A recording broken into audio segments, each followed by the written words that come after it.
Welcome back to Our God and We. Before we get into the video, please take a second to subscribe or follow. It would mean the world to me and really help support this project. Thank you again and enjoy the video.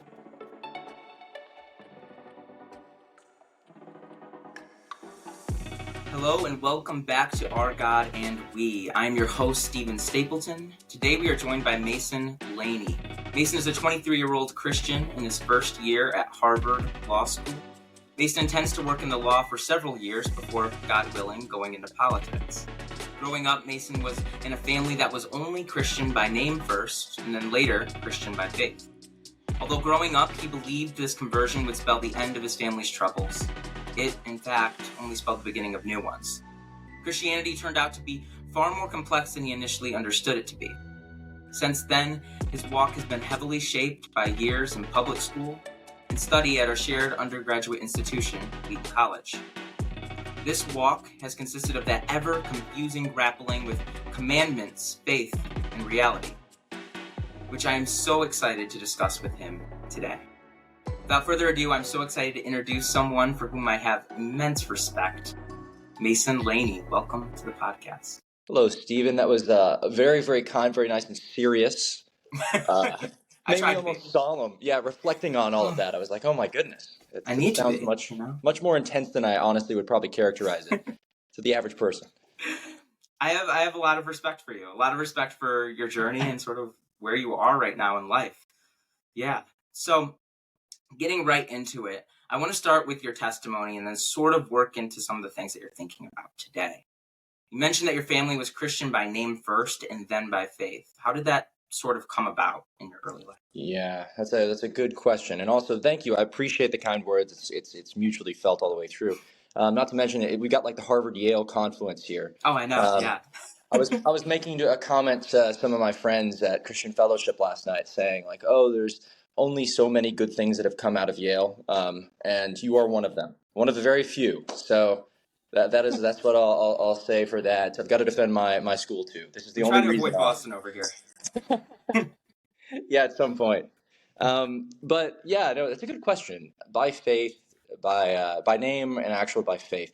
I use that distinction typically to try to describe something that I don't think words are really good at getting to, and I also don't think that like Christians should engage in this sort of discussion or behavior or talk about kind of faith in this way typically, unless it's like your own faith experience. Yeah. Or at least maybe my family's, because I know them very, very well. We grew up in this context.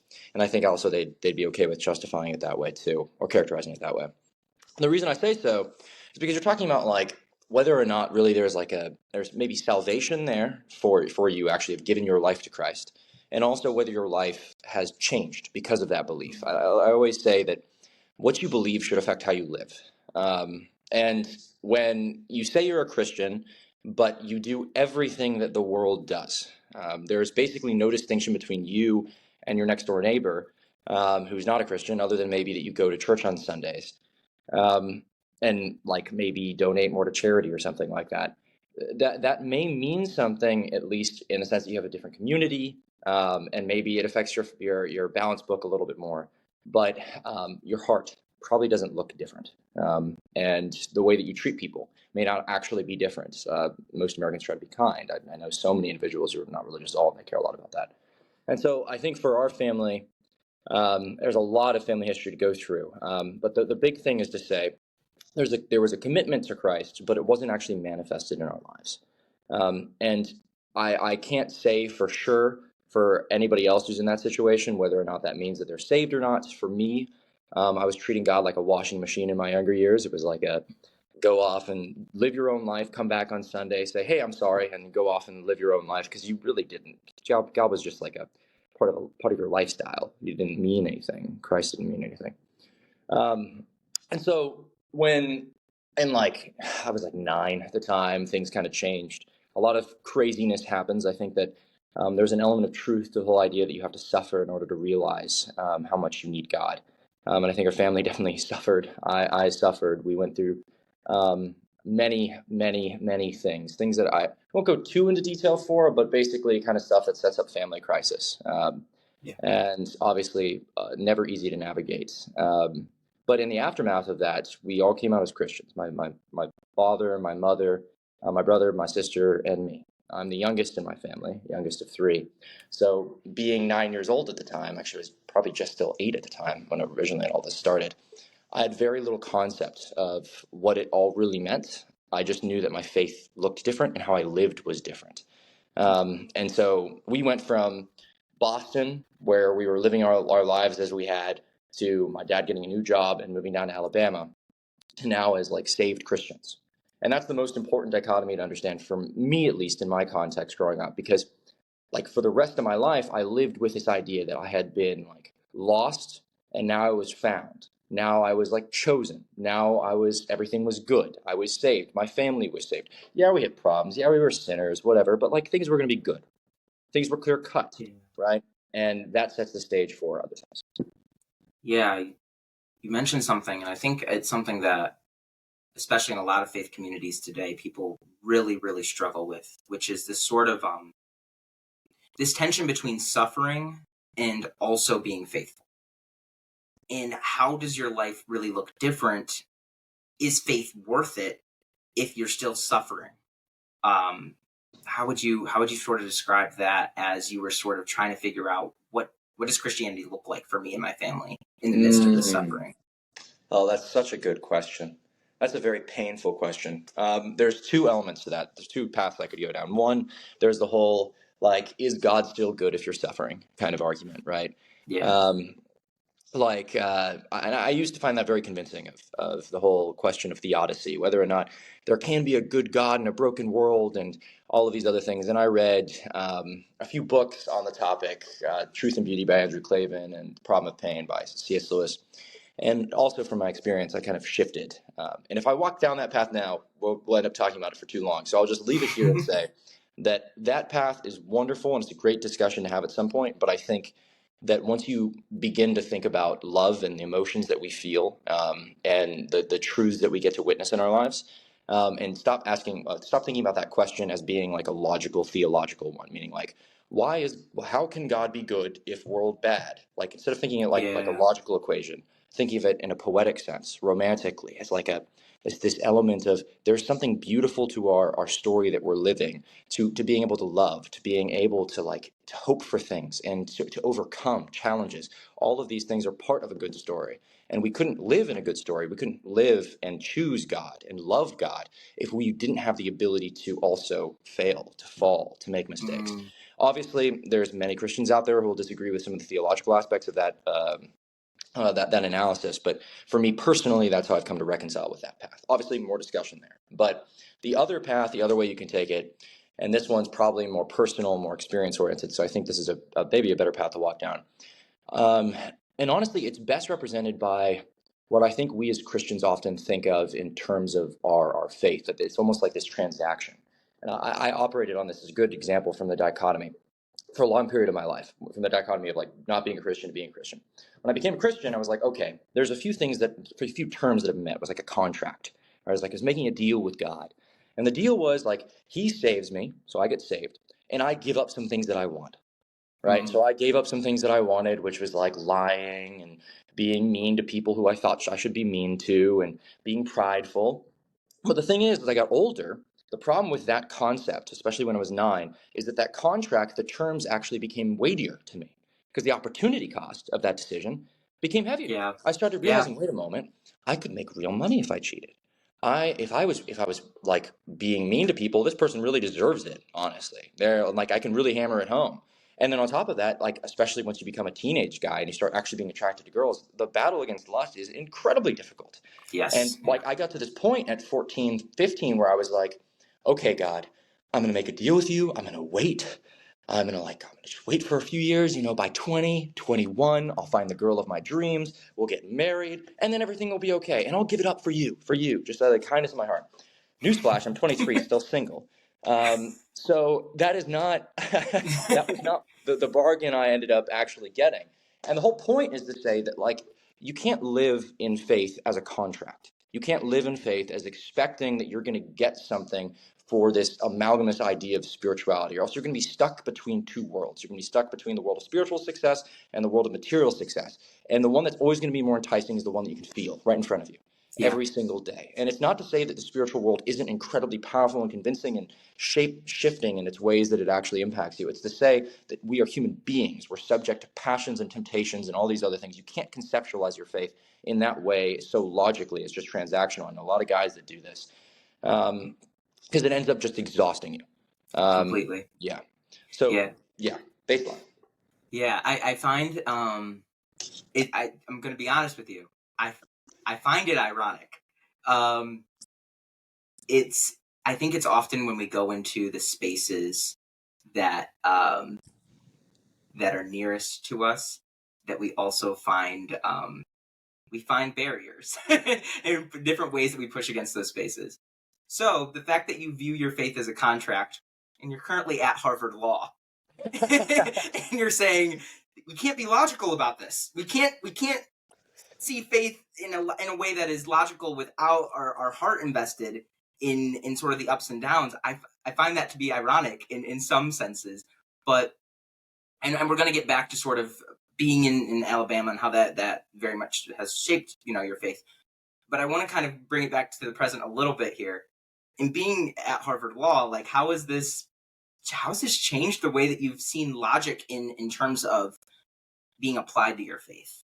Yeah, yeah. I mean, what you're pointing out is something that, like, just in all frankness, it's a paradox that I think everybody, especially, and you can understand being at Yale too. It's like Yeah. you've got to come to live within this strange tension, and this is again what I'm talking about by the tension between the spiritual world and the physical world of like material versus spiritual goals. Um, the head of Christian Fellowship here, wonderful guy, Pete, pastor, the first thing he says to all of us when we came in, like this is literally orientation time, we're all meeting each other, the first time he's getting to preach to all of us, he said, frankly, he was like, listen, all of you need to repent of the reasons you came to Harvard, was the first thing he started with. And I'm sitting there and I'm like, darn it. Yeah. Like, you're right, he's not wrong. Like there's Yeah.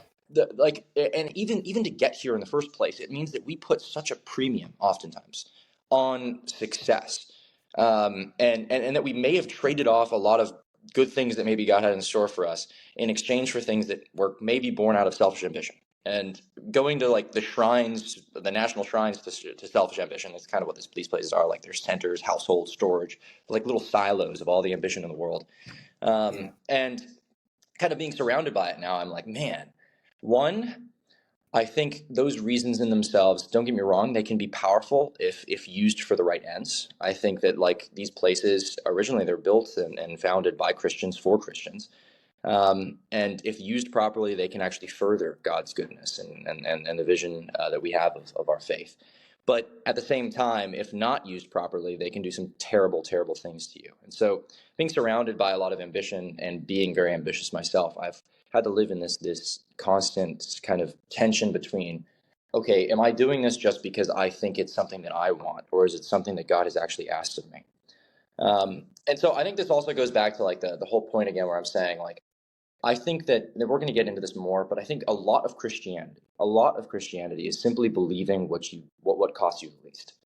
What I mean by that is that a lot of Christians, I should say not Christianity itself, but more Christians, a lot of Christians will operate on this level, and I operate on this level all the time too, especially I found myself doing it here all the time, where it's like, hey, money's not that bad to seek after, because if I seek after money now, I'll have a bunch of money later, and then I can give it all away, right?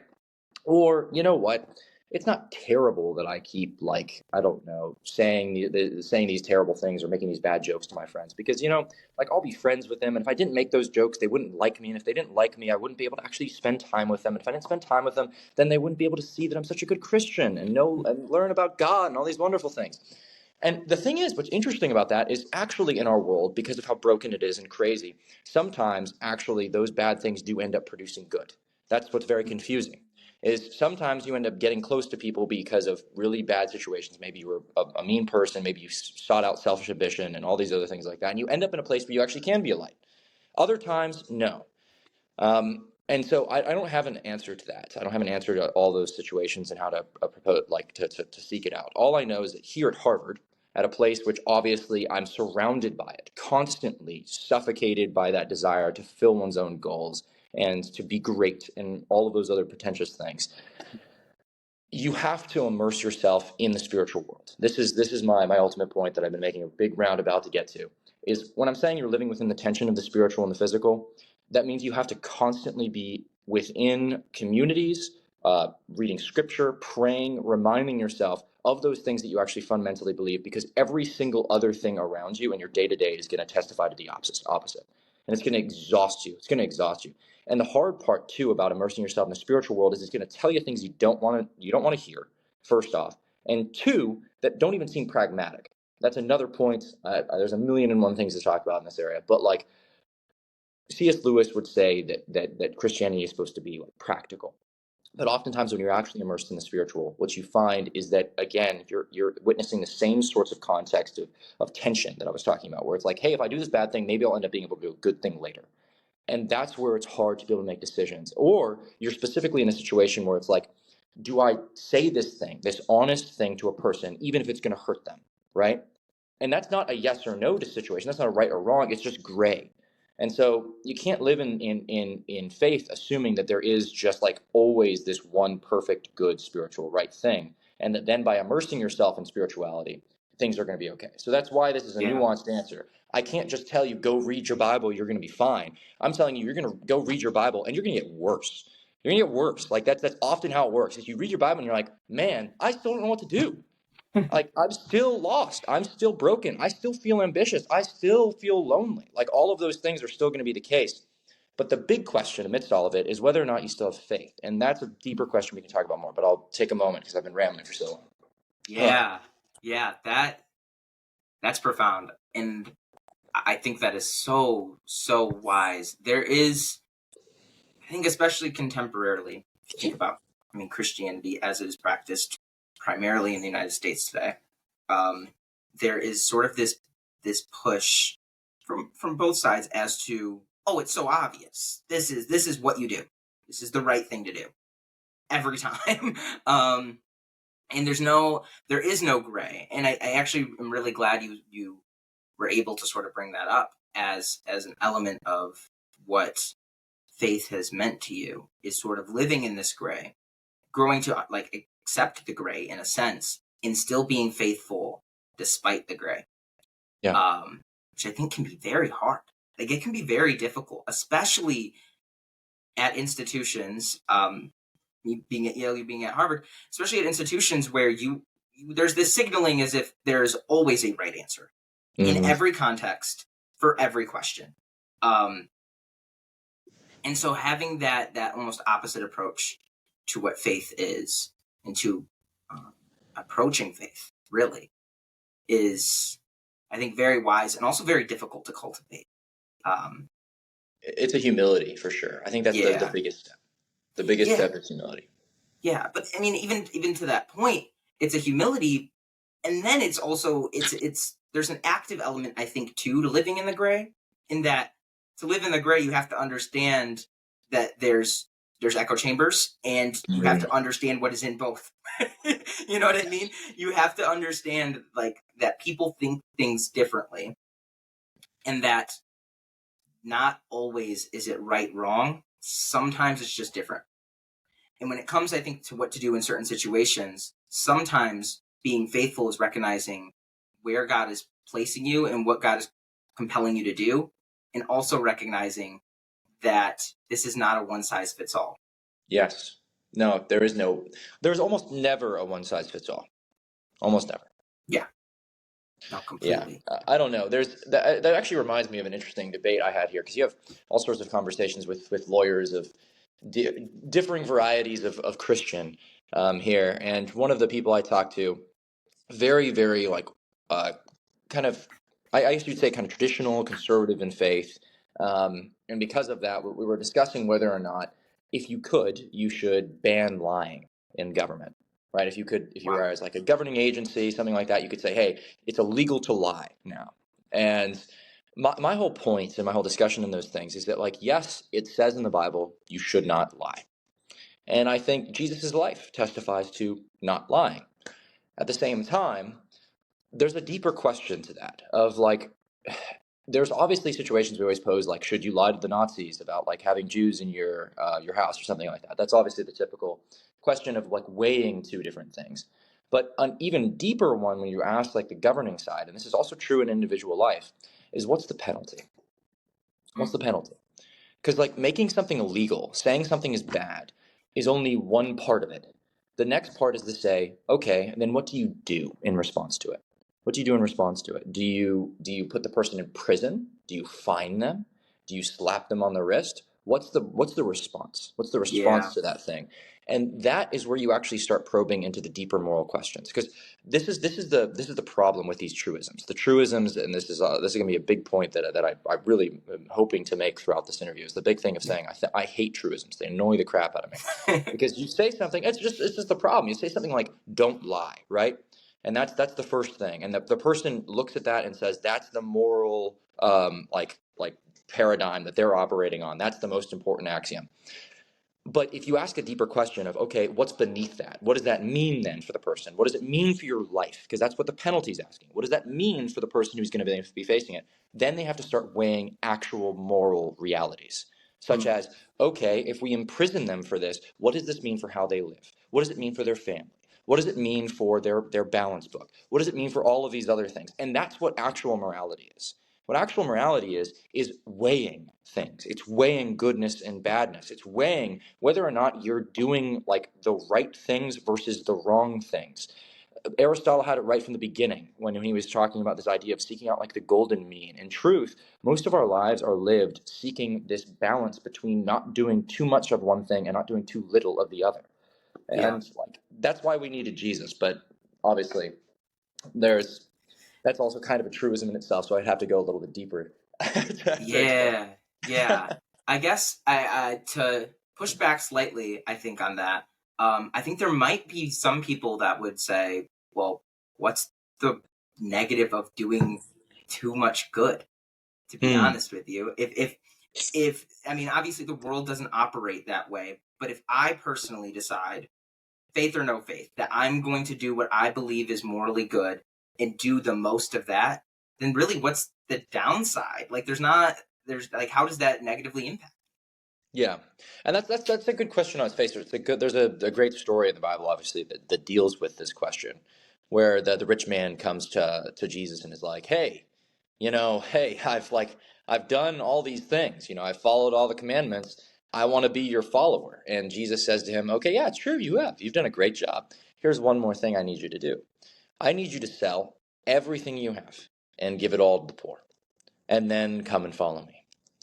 And the rich man's like, man, I can't. He just walks away so sad. He's like, I can't do that. What? Like, I sell everything I have, give it to the poor. But there's a deeper question there too. Like, I think for all of us individually, especially for me, like being where I am at this institution, um, and like being in America, being a person who still has money in my checking account and all of these other things, is I clearly haven't sold everything and given it all to the poor. And I Mm. actually think that if I probed this question, that there's a deeper problem within the idea of me going and giving it all away to the poor, right? If I go and do that right now, it means that all the things that have been gifted to me, all the talents that maybe God has given me, I may be just going and saying, you know what, this is the commandment. The commandment is that I give everything away to the poor. I'm holding on to nothing. I'm taking nothing. And kind of like the early Christians, you don't even actually procreate because you think that the world's going to end right around the corner and it's all just about living for Jesus, right? Because you're going to do as much as you possibly can in accordance with those commands. So it's not necessarily that like you're not trying to do as much good as possible. It's actually you are trying to do as much good as possible, but that our world is not so simple that it can be cut and it can be so cut and dry. Meaning I can't just say go and give everything you have to the poor because there's other moral consequences to that decision. The goal Mm. is to be as good as possible. So I would say, like in response, I think you're right. We want to model our lives after Christ as best as we can because He is the Nomos and Sikis. He's the living law, the Word become flesh. Like we want to live our lives as He did because it's the perfect balance. He was able to balance Yeah. the things that He needed, but also actually giving back to the people around Him, living it perfectly. And so that's more what I'm getting at. Not about like trying not to be good, but more not idolizing one command as the only way to live because you actually end up exchanging other moral realities in the process. Completely. And I actually think that gets to another point that is become an ever increasing problem, especially in Protestant Christianity, which is you overemphasize one thing that you think is really important. And if nobody else overemphasizes that, let's create a new church. This is our people. And so you sort of separate yourself based on what your interpretation of morality is at that point in time. The div school coming out for you here, Stephen. It's funny. Being at a place like Yale Div is interesting because I think you see everybody has their thing, their thing that they are hinging their life on. And there's not. Some of them I think are really good, but it can break, I think, some of the continuity that can come from engaging with other people. Recognizing that the ways in which we engage with morality and with faith, really it's a conversation between all of us as a community. It's not as individual, I think, as we make it, nor is it as landlocked and isolated as we make it.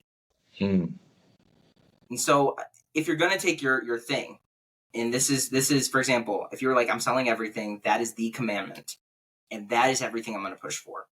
I wouldn't even necessarily say that is bad, but you get to an interesting point when you are failing to love others because they can't walk necessarily in your same footsteps with your convictions. Not to say that for them not to walk with your convictions is sinful, because I think that everybody's has different convictions in general.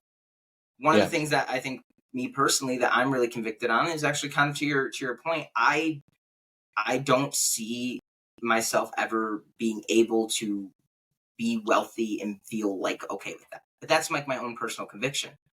I feel like to force that upon someone else would then create a barrier of love, which even then goes, I think, back to your earlier point of how can we deal with suffering if love is not our first motive?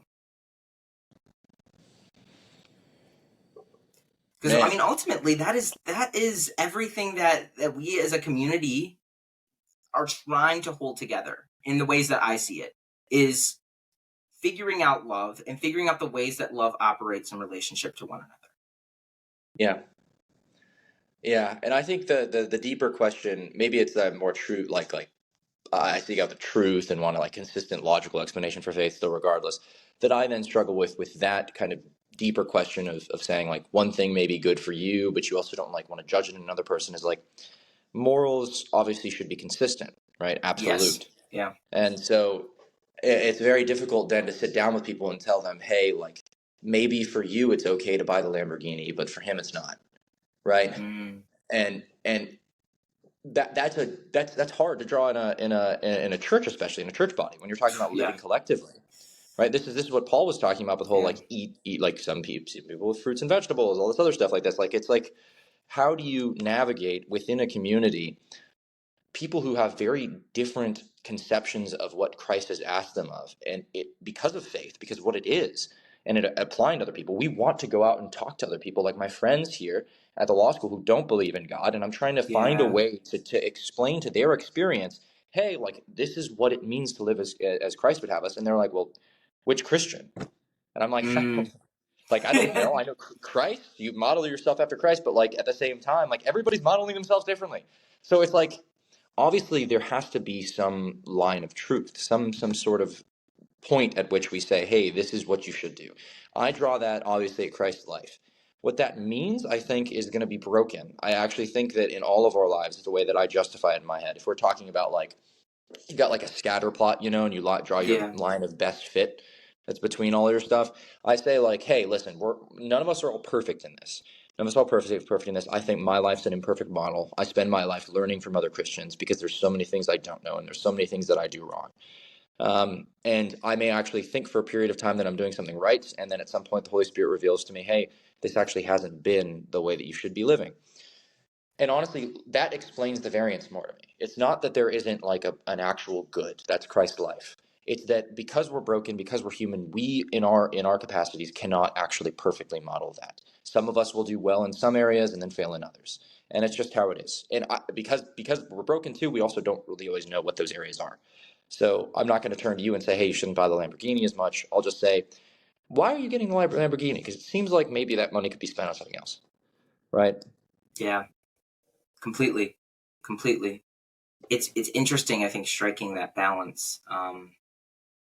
You'd mentioned earlier that the way that you see faith is sort of in this sort of gray of trying to figure out what's right and wrong. And I almost want to contrast that between the gray of what faith is, what personal faith, and sort of a church's desire to live in this sort of black and white morality legalism. Like, how do you legislate, this is what our church stands for? Or how do you go, I have a personal faith that's in the gray, but I need to find a church community that cannot live in the gray? Yeah. So here's the thing. I think this is something like that's been a limitation on laws throughout all of history. I think this is something the Greeks pointed out originally. I'm not 100% certain. Nearly certain it's them that talk about like laws being capable of compelling actions but not cultivating virtue. So it's the whole idea that like I can lay down in my church a set of rules for you and tell you again all the truisms. Don't lie, don't be greedy, don't be lustful, all these other things. But in truth, that doesn't actually mean that you won't feel greed or like have a desire to greed or develop into like be able to fall very quickly and easily into a habit of greed or lust or all these other things. What it does mean, though, is that you have this sense of what you should and shouldn't do, right? Because there's a cost, there's a consequence to doing that thing. One is like it goes against your church community or it goes against your God, anything like that, right? But the deeper thing that actually impacts how you live and who you are, I think, is relationships. And I mean that in the sense of like not just with other people or like with your father and mother, but like with God too. That impacts who you are. It changes you fundamentally. We have this beautiful thing as human beings that we can live in a pluralist society.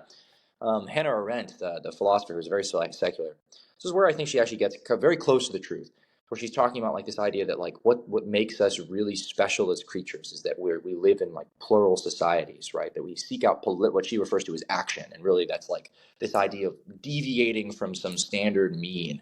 And What like, would you consider a plural society, if you could oh define yeah, that's a that? good. What she means by plural is literally just like plural, as in more than one person, right? Oh, Like she's okay. meaning like literally numbers, because like we have again, it's Aristotelian at its core. Like we have needs that others, not only others, can fulfill with them, right? And so because of that, when we live in community with people, it actually changes who we are. And I think for me, when I then look at the question of like how do you live in community? How do you have a church body that like lays out like a set of rules or has a set of standards and issues and all these other things? Obviously, that matters. It matters to have something to stand on foundationally, but those are laws that are meant to reflect your relationships and how you live. And so what matters more than anything else, again, this is I'm drawing on a lot of Greeks here, this is the Stoics, that like you need like a king who actually embodies those virtues for the people, or else it means nothing.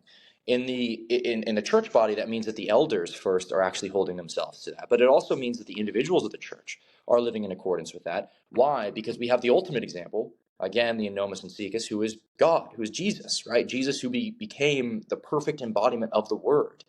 And so we have to model ourselves in that way. But I think there's a much deeper and closer to home reality there, where this is where maybe we can talk something more about actual experiences, because obviously you can say all these things like in theory and say like, oh, you need relationships, you need to be kind, you need to like all these things about the limitations of life. But then you actually get into a church community with real broken people, and there's a lot more questions that are raised because of that, and it impacts you differently. Yeah. Yeah. Speaking of which, I kind of want to draw that back to your testimony a bit. When your family becomes Christians, you move to Alabama, correct? Yes. Living in Alabama and then going to a more broadly evangelical college like Wheaton College. What was sort of your experience in kind of integrating yourself into church communities? Hmm. Hmm. Oh man, there's a lot to unpack there. My initial experience in Alabama was the chosen one Messiah complex, where it was like my faith was my own, right? And maybe my Yeah. family's too. Like I had a relationship with my parents. My parents were the ones who brought me to Christ. And so like they were also chosen ones. But then the people in church didn't live their Christian lives like I expected them to, right? Like they didn't seem to take their faith so sincerely. They would lie. They'd say mean things to each other. They'd be like super selfish. And I was like, why are you guys acting this way? You're supposed to be kind. You're supposed to give things away. You're supposed to live this way. Like this is my conception of Christianity. And it's not to say that all of them like, and this is my always my problem in the South, especially it's the Bible Belt. There's so many people who call themselves Christian, and there are many Christians. It's just a question of who is living their life in a way that actually embodies that faith. And this was the hard part for me was that I developed this like kind of habit of condescension where I would look around and say like, hey, all these people aren't living in the way that I suppose they're supposed to. It's very puritanical. It's like, hey, you're not doing this one thing. You're not giving a tithe of your little monthly allowance. I was a kid, so obviously it's nothing.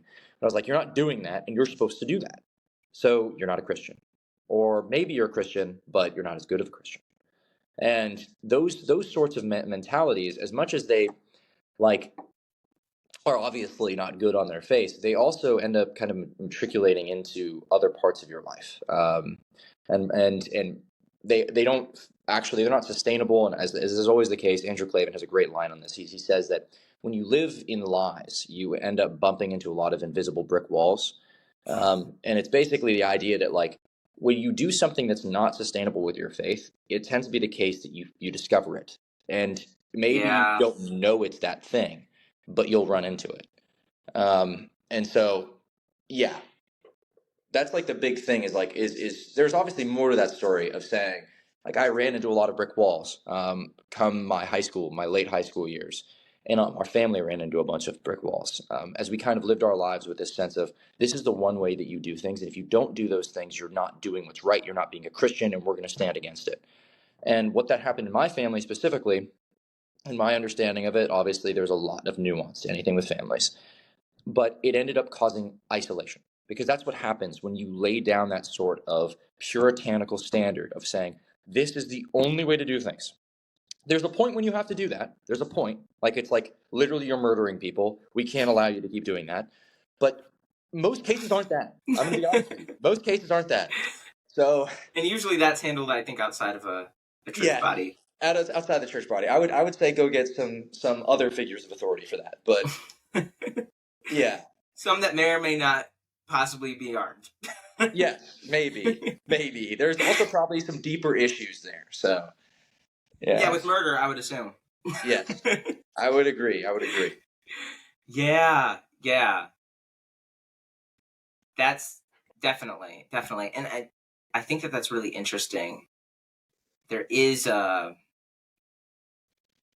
sense in which, especially in church communities, whether people admit to it or not, there is, I think, an innate sort of comparison game that goes on of a you weren't at church last Sunday, you know, but it's really interesting because I think when you have that these sort of vying for like more spiritual authority, which is again crazy to even think or say, considering spiritual authority does not come from your actions, from you.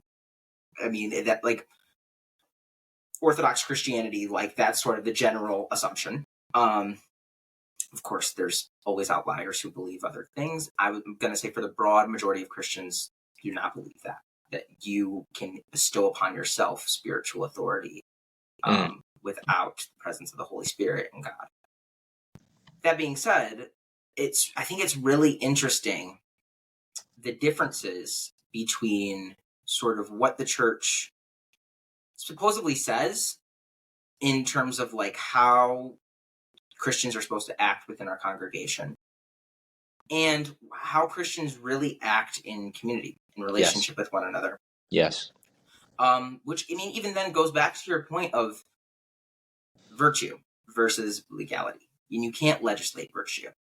How do you see, I think, in your life specifically, in going through your church communities and getting to Wheaton, and then now being at Harvard Law, how do you see your path eventually getting into a place of studying legislation, knowing it is an imperfect vehicle for virtue? See this as something that is, I think, and I this is obviously going to be a bit of a hypothetical question, because of course it's helpful. But do you see this as something that I think is helpful and beneficial to the course of virtue within our society? Yeah. This is like a question from our political science senior SEM back in the day. Oh, I know. Steven. Good days. Good days. Yeah, I know. Well, I'll repeat it, but obviously you know for the classic Wheaton experience, we talked about a lot of this stuff. Yeah. And honestly, like I'll drive a more like experience-based wedge, individualistic kind of perspective here, just for the sake of, I think, making it a little more personal as an explanation of something like this, rather than something more theoretical. My experience at Wheaton was kind of witnessing. It was running into all those brick walls I was talking about. That's what I'd say. I think my freshman year was like running head first into a brick wall of saying like, hey, I've got it all figured out. I'm the best Christian. I'm the chosen one of God in many ways. Like my life's going to be perfect and great. I'm going to be successful. I'm going to be loved, all these things. And it's not to say that like Wheaton didn't end up being awesome. I loved it. But that first year, it was all about like thinking I knew things that I did not. And that's the most important part of a liberal arts education. I think that's also the best part of doing it in a Christian liberal arts institution, is that you actually get to see, hey, yes, one, you don't know a lot of things. And a lot of people that freaks them out in liberal arts, because you're like, wait, what does that mean? What does it mean for our lives? What does it mean for how we live? Especially as young people are like, you're trying to find an explanation. You're trying to figure out who you are and how you fit into this broader world. And in Wheaton, there's people who have grappled with those questions and understand the gravity of them, and then can say to you, but you can still have faith, because faith is ultimately the thing that actually will help get you through this, because it's true. It's true. These things are true, and truth matters, and it actually impacts how you live. So for my experience in Wheaton, it was realizing my own limitations in order to get to this point. I think the same thing applies with good laws. I think the same thing applies with life in general, all of these other things, is that like the best educations you receive are the educations that teach you all the things you don't know. So I know it sounds terrible, but like it's kind of true. When you walk out of a class, you should have learned a lot of things, but you should also have learned, hey, there's a whole list of things I didn't even realize were out there, and I still will never figure them out. Because that's the most fundamental part of living, is to realize that we as humans, like, and also this world, is incredibly complex, and we're limited creatures. And so I think the same thing with laws. I walk into a legal institution of any sort, and I'm not going to ever assume that the law can fix things right from the outset. That's the first assumption that most legislatures, most people here will take up, especially at a law school, to like then come out and give a harangue against the law, is like the opposite of what I would ever be expected to do. But like, I'm going to be honest with you, law is limited. It's limited. Like everything we're learning here is about ordering the world, and it can do great things to order the world. But when laws become too constraining, just like with living your life, if you do too much of one thing, it becomes bad. It ends up hurting other moral things that we care about. Same thing happens with law. So I don't look at the law as something to be idolized fully beyond its capacity. And I don't look at my life that same way. I don't think people should live their lives in those ways. I think the most important thing that we can learn in our individual lives, especially when you're going through suffering, is not to consider it in terms of, hey, like this thing should be this way. Like my life should be perfect. I should be with the girl of my dreams right now, or whatever. Or I should be having the job that I want to have. Or this law should be affecting this thing in the world. Like this immigration policy should change everything. No, it's to look at it and say, okay, there's a mistake, there's a failure, there's a shortcoming, something like that. Clearly, there's things I don't know. Clearly, there's something beyond my control. Whose control is it actually in? Whose control is it actually in? And that's the question that has brought me back to Christ more than anything else. And it's not to say that obviously within the law, sometimes it's like, well, it's in the hands of the judiciary or something like that. But like those questions obviously are much more like superficial. What I mean, though, is that if you really keep digging of like, whose hand is that in? Whose hands is that in? You're going to end up with a first mover. You're going to end up with the person who's actually in control. It's something greater, something bigger going on. And that orders your life.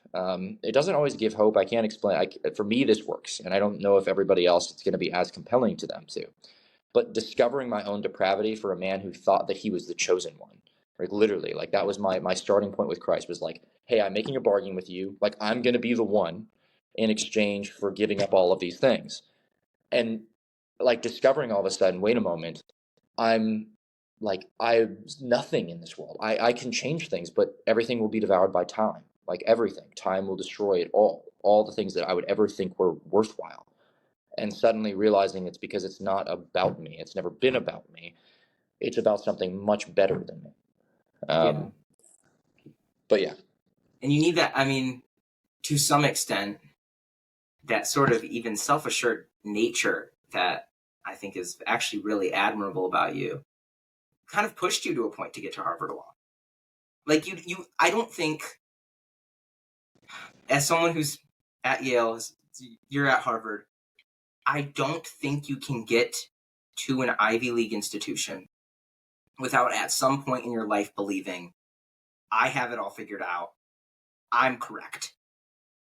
Point Yeah, blank. that's probably true. Like genuinely, that is the type of insane confidence you need. But then also getting to that point where you recognize and can humble yourself to come to the point of saying, like, I don't. And there's actually beauty in that. There's beauty in not knowing. And I think that's really awesome. Before we leave, I want to do a quote. So near the end of the podcast, I'm going to tell you a quote. You're going to explain what you're thinking through, how this quote is hitting you in a sense. And then later, after we talk about it, I'll tell you who said the quote and in the context in which they said it. So you'll be doing theology in conversation with people who some of them are not Christians, but I think in ways that they talk about God, faith, and society, very influential. I'm going to be like, oh, this is a great quote. It applies to what a life. And you're going to be like, well, it was said by Hitler. Like, No. okay. No, I will say this quote is coming from someone I respect. Okay. And someone who's been influential in my life. Yeah, okay. I began by saying that one of the paradoxes of education was that precisely at the point when you begin to develop a conscience, you must find yourself at war with your society. It is your responsibility to change society if you think of yourself as an educated person.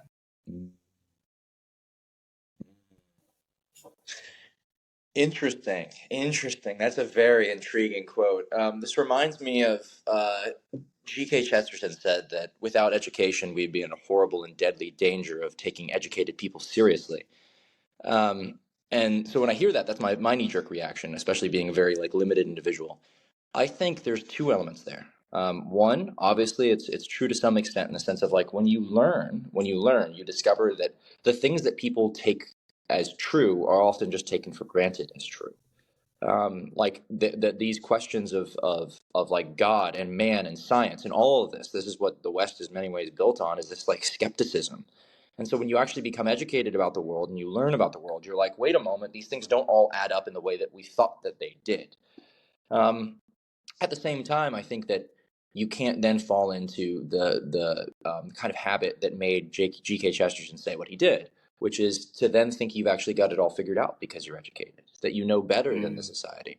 Oftentimes, we assume that, especially in educated realms, that because we're smart and because we have resources and all of these other things, that we know better. We can understand things better and all these things. But things are the way that they are for a reason. People have done things the way that they have for a very long time. And maybe you can rationalize through hey, let's fix this system and make things a little bit better.